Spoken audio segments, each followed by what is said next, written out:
as well that have rippled out. The cost to the world economy is $13 to $15 billion. And so it's not an insignificant problem how to deal with Somali pirates.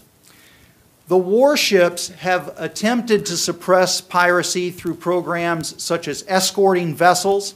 The problem is that because the area is so fast that a commercial ship has to be within about 15 minutes of assistance in order to make an escort feasible. So you have a large number of ships going through the area, about 20,000 a year, and you've got warships, and the warship has to be very close to be able to respond and disrupt a pirate attack. Because once the pirates are on board the ship, then it's a hostage situation, and the warship is not really an effective tool.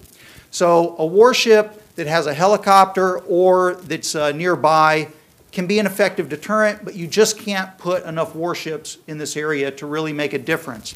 And so the level of piracy actually did not decline all that much when you introduced the warships that are still operating there. So they've had some positive effect, but it's not been dispositive. It's not been noticeable.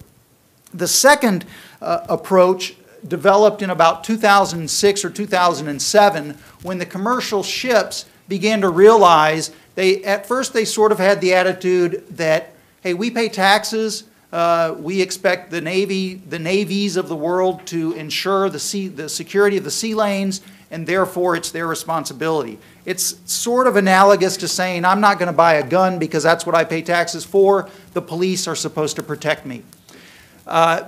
Because that has not been as effective as everybody has wanted, the industry adopted best management practices, which include a range of passive and active measures to deter and defeat pirates once they get into the area. So it can be anything from operating lights at night to being able to see where the pirates are, dangling empty 55-gallon drums over the side of the ship in order to deter boarding, because the pirates don't have a advanced method of getting on board the ship. They're climbing on board with a gun in their pants and a knife in their teeth, just like in the movies. And they're doing this from